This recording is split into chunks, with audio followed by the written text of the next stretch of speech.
cordial saludo. Estas son las noticias de Televisión Croata. La presidenta de la República recibió a su homólogo suizo en Zagreb. Ambos elogiaron las buenas relaciones bilaterales, especialmente las comerciales. El mandatario suizo apoyó la próxima presidencia croata de la Unión Europea y también se reunió con los presidentes del gobierno y del Parlamento. El año pasado tuvimos un intercambio comercial de 352 millones de euros.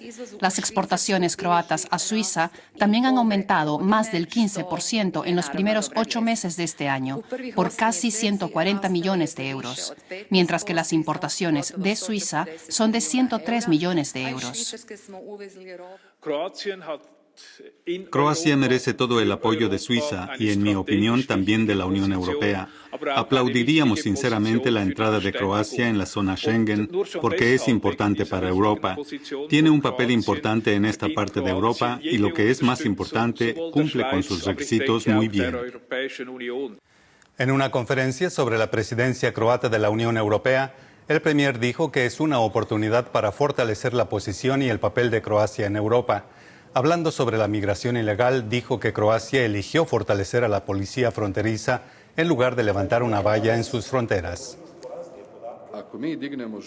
Si levantamos una cerca, digamos hacia Bosnia y Herzegovina, no solo levantamos una cerca entre dos países vecinos, sino entre croatas en Croacia y croatas en Bosnia y Herzegovina. No me sentiré bien por eso y definitivamente no tomaremos esa decisión política. Continuaremos buscando una solución como hasta ahora y abogaremos por la protección de la frontera de la Unión Europea, allí donde es más importante, es decir, en la frontera entre Turquía y Grecia. El europarlamentario Mislav Kolakušić entregó las firmas a la Comisión Electoral del Estado para registrarse como candidato en las elecciones presidenciales del 22 de diciembre. Comentando la migración ilegal, recordó que no hace mucho también los croatas eran refugiados, pero con documentos.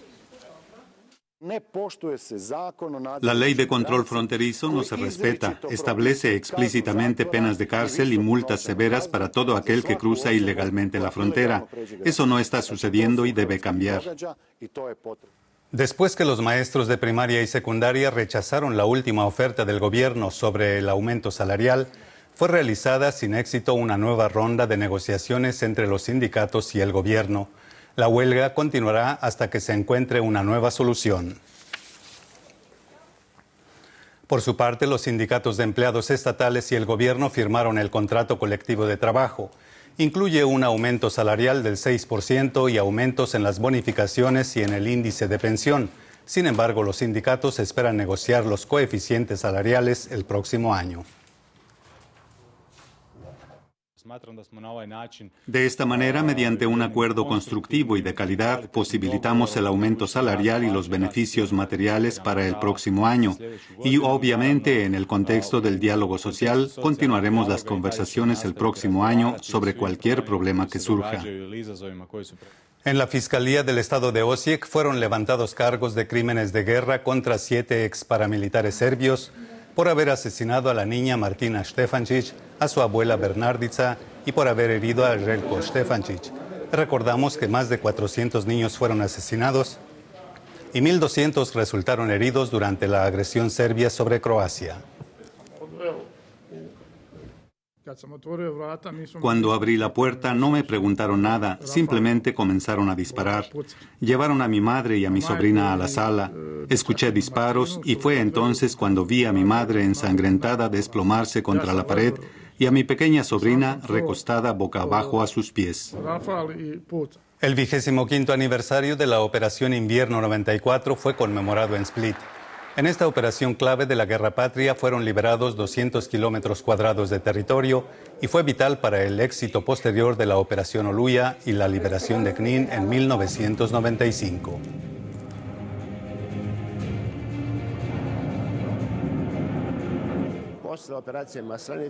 Después de la operación Maslenica estábamos listos para hacer nuestro trabajo, de poner fin a la guerra y hacer que nuestro país fuera libre, independiente y seguro.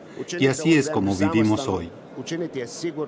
En los deportes, el equipo croata de básquetbol Zadar perdió 94-67 contra el serbio FMP en Belgrado en partido de la 9ª ronda de la Liga Regional Adriática.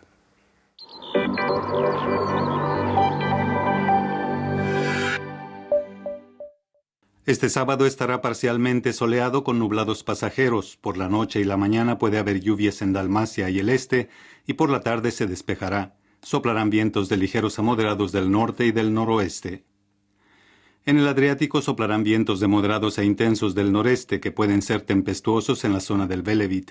El mar estará agitado y con buena visibilidad. Las temperaturas mínimas oscilarán entre los 3 y 7 grados en el interior y entre 9 y 14 en la costa.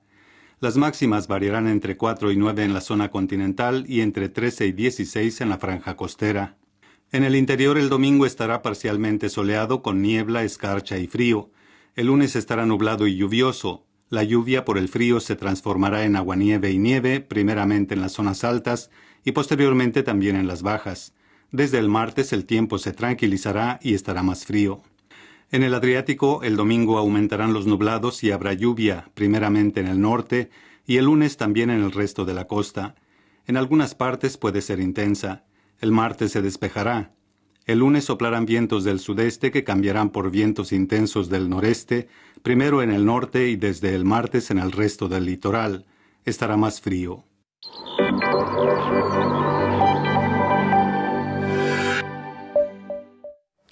Estas fueron las noticias. Gracias por su atención.